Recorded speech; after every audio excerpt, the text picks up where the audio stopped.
Oi pessoal, tudo bem com vocês?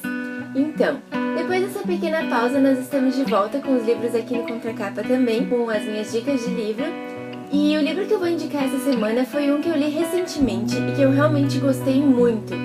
Ele me surpreendeu muito de uma forma positiva, porque eu achei que ia ser uma leitura mais arrastada, digamos assim, e na verdade não foi. Foi um livro que eu diria que está entre os meus preferidos e eu espero que vocês gostem também. Confere aí. O livro então que eu vou falar nesse vídeo se chama As Intermitências da Morte.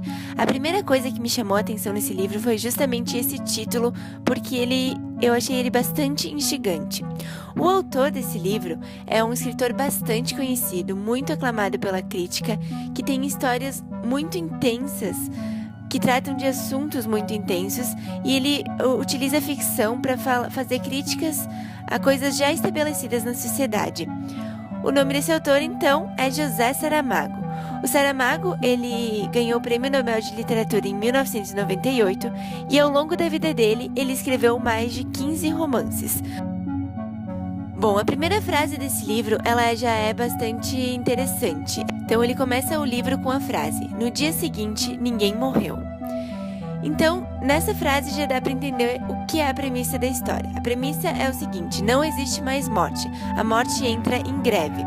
No início as pessoas não sabem muito bem o que está acontecendo. Apesar de muita gente não gostar da morte, dela ser muito criticada, dela ser muito odiada e temida pelos humanos, ela quer mostrar que o seu trabalho é necessário. E também que, na verdade, a sociedade é baseada nessa ideia de finitude. E que se não existir isso, toda a sociedade pode entrar em colapso. Então, a primeira parte do livro fala tudo a respeito das consequências dessa ausência da morte naquele país fictício. Então, por exemplo, os hospitais começam a ficar superlotados, porque o que acontece? As pessoas continuam ficando mal, enfim, elas só não morrem. Então, os hospitais superlotados, as funerárias então entram em crise, né? Porque elas não vão mais ter como trabalhar. Os asilos também começam a ficar superlotados e eles entram meio em desespero, porque no futuro vão ter muitos idosos e não vai ter onde colocar todas essas pessoas. A aposentadoria também é uma questão que ele trata nessa primeira parte, além de outras questões não tão palpáveis, como por exemplo a religião e a igreja, que é todo baseado nesse conceito também de finitude, de depois da morte, principalmente a igreja católica, com relação ao céu e ao inferno. Também ele trata de um assunto que é a criação de uma máfia nessa área, que é um grupo, né, que pratica uma atividade clandestina para tentar resolver esse problema das pessoas. E é interessante a crítica que ele faz, porque o governo finge que ele vai combater essa máfia, mas ele na verdade vai apoiar, porque o serviço que ela está prestando ajuda ele a controlar todo esse colapso que está acontecendo com a ausência da morte. Na metade do livro acontece uma virada na história. Por quê? Porque a morte aparece finalmente na metade como um personagem. Então começa o que eu poderia chamar, pra mim, foi a segunda parte do livro, apesar de estar tudo junto. Então a morte, ela realmente aparece na história como um personagem e vai se comunicar com os seres humanos por meio de cartas, e ela vai precisar resolver um imprevisto, que eu também não vou contar qual é. Ela vai ter que entrar realmente nessa história. Bom, o que mais eu posso dizer desse livro? Eu gostei realmente muito dele, do início ao fim. Não teve nenhuma parte do livro que eu fiquei, essa parte tá ficando meio chata. Não, ele é um livro que realmente me prendeu. A única observação que eu faço em relação a ele é justamente essa virada da história que eu já comentei. Que daria pra dividir ele em 2 volumes.